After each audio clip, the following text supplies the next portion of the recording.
तो आज मैं आपको शॉर्ट नोट्स बनाने का कुछ तरीका बताऊंगा, ठीक है। क्योंकि आप किसी भी इंडिया में किसी भी कम्पिटिटिव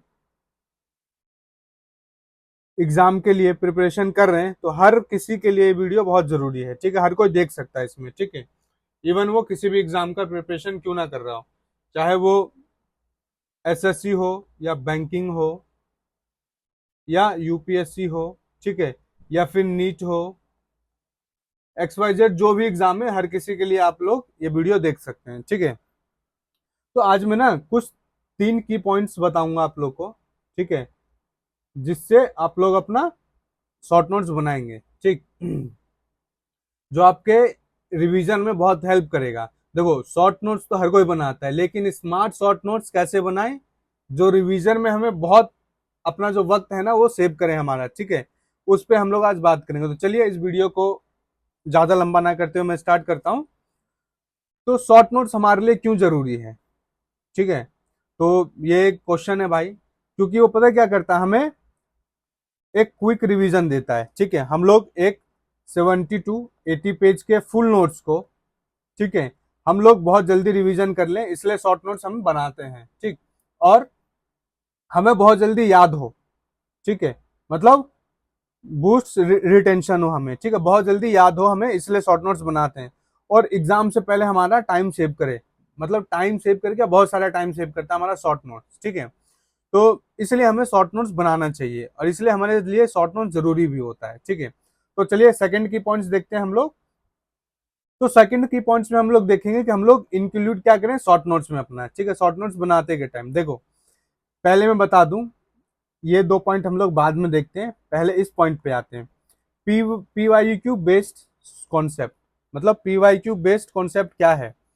आप लोगों ने फुल नोट्स पढ़ा, फुल नोट्स पढ़ने के बाद आप लोग गए पीवाईक्यू लगाने, पीवाईक्यू लगा लिया। पीवाईक्यू लगाने से ना आपको एक क्लैरिटी हो जाएगा, ठीक है, एक क्लैरिटी हो जाएगा कि हमें शॉर्ट नोट्स में इंक्लूड क्या करना है। क्यों? क्योंकि उसमें ना जो रिपीटेड क्वेश्चन होता है, ठीक है, वो आपको बताता है कि एग्जाम में किस टॉपिक से, किस चैप्टर से सबसे ज्यादा क्वेश्चंस पूछा जा रहा है, ठीक है। तो वो पॉइंट होता है हमारा शॉर्ट नोट्स में इंक्लूड करने का, ठीक। अब देखते हैं डेफिनेशन, छोटा छोटा एक शॉर्ट्स डेफिनेशन बना के लिखना है, फॉर्मूला लिखना है और वहां पे की फैक्ट्स लिखना है, ठीक है। तो फैक्ट्स मतलब उस कॉन्सेप्ट से रिलेटेड एक छोटा सा ऐसा लिख दिया हम लोगों ने की पॉइंट, जो पढ़ने के बाद हमें वो जब भी हम लोग दोबारा शॉर्ट नोट्स उठाएं तो वो चीज पहले हमें इंडिकेट करें हमारे माइंड में, ठीक है। तो वैसा एक की पॉइंट लिख लेना है हम लोग को, ठीक। और डायग्राम्स भी बनाना है अपने शॉर्ट नोट्स में, और शॉर्ट ट्रिक्स बहुत ज्यादा लिखना है। ज्यादा मतलब बड़ा बड़ा डेफिनेशन 4 4 5 5 6 6 लाइन्स का नहीं लिखना, सारा शॉर्ट ट्रिक्स में लिखना है, ठीक है। और यूनिट्स भी लिखना है, हर एक चीज का यूनिट्स लिखना है। मतलब जैसे कि टेक्निकल एग्जाम में हमारा कितना सारे यूनिट्स होता है, ठीक है, तो वो यूनिट्स लिख लेंगे हम लोग, ठीक। वैसे ही नॉन टेक एग्जाम में देख लेना आप लोग अपने हिसाब से एक यूनिट्स लिखना है, ठीक है। और थर्ड पॉइंट क्या है हमारा, थर्ड पॉइंट है हम लोग अवॉइड क्या करें। देखो, लिखना तो क्या है, हम लोग उसमें लिख तो हम लोग बहुत सारी चीजें सकते हैं, बट अवॉइड क्या करना है ये भी बहुत जरूरी है।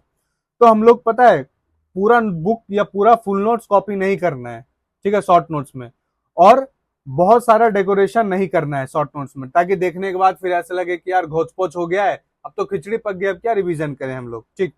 और उसको हमेशा अपडेट नहीं करना है, अपने शॉर्ट नोट्स को अपडेट नहीं करना है। मतलब अब सपोज मान लो कि मैंने एक शॉर्ट नोट्स बनाया, ठीक है, मैंने एक शॉर्ट नोट्स बनाया और शॉर्ट नोट्स बनाने के बाद मैंने क्या किया कि और सारी चीजें अपने फुल नोट्स में या फिर टीचरों ने लिखवा दिया, ऐड कर लिया, तो उसको भी आप लोग शॉर्ट नोट्स में ऐड कर लो। नहीं, ऐसा नहीं करना, उसको आप लोगों को फुल नोट्स में ऐड करना है, ठीक है, उसे आप लोग फुल नोट्स में ऐड करेंगे। और फालतू की चीजें या फालतू का कंटेंट शॉर्ट नोट्स में अवॉइड, मतलब फालतू की चीजें, फालतू के कंटेंट शॉर्ट नोट्स में इंक्लूड नहीं करना है, ठीक है। इरिलेवेंट कंटेंट उसमें ऐड नहीं करना है, ठीक है। इससे बचना है आप लोग को। इससे क्या होगा ना, वरना आपका शॉर्ट नोट्स जहां आप लोग 10 या 15 पेज के सोच रहे होंगे ना, वहां फिर 20 से 25 पेज का पहुंच जाएगा, ठीक है। इसीलिए ये चीज हमेशा, ये वाला पॉइंट खासकर आप ध्यान रखेंगे, ठीक है। तो ये कुछ पॉइंट्स था शॉर्ट नोट्स बनाने का। तो आई होप आप लोगों को समझ में आया होगा कि कैसे शॉर्ट नोट्स बनाएं। और रिवीजन करते टाइम ना शॉर्ट नोट्स को जरूर अपने पास रखें, ठीक है। आप लोगों के पास अगर टाइम है, देखो एग्जाम में अगर 2 से 3 मंथ है, ठीक, तब आप लोग 1 से 2 बार फुल नोट्स को पढ़ें। अगर एग्जाम में 1 मंथ है, ठीक, तो आप एक बार फुल नोट्स को जरूर रिवीजन कर ले, फिर उसके बाद शॉर्ट नोट्स से रिवीजन करना है आप लोग को, ठीक है। फिर दोबारा फुल नोट्स नहीं उठाना, वरना आपका सारा time short notes full notes को ही पढ़ने में चला जाएगा, ठीक है। अगर आपके पास सफिशिएंट टाइम है कि मैं अपने फुल नोट्स को 1-2 बार और पढ़ सकता हूँ, तो उसको पढ़ लेना, क्योंकि उससे बहुत ज्यादा क्लैरिटी मिल जाएगा आप लोग को। क्योंकि शॉर्ट नोट्स में तो सारी चीजें शॉर्ट्स करके लिखा हुआ है, बहुत सारा कॉन्सेप्ट, बहुत सारा थ्योरी आप लोगों ने छोटा सा मतलब एक 10 लाइन का थ्योरी आप लोगों ने 2 लाइन में लिखा है, ठीक है। तो अगर टाइम है आपके पास 2 से 3 मंथ, ठीक, तो आप फुल नोट्स को 1-2 बार रिवीजन कर लेना। अदरवाइज आप शॉर्ट नोट्स को ही ज्यादा प्रेफर करोगे, ठीक है। तो आई होप आप लोग समझ गए होंगे कि शॉर्ट नोट्स बनाना कैसे है। तो पढ़ते रहें, अपने लक्ष्य की ओर भागते रहें, क्योंकि देखो सफलता टाइम मांगती है। आपने टाइम दिया है तो आपको जरूर मिलेगा।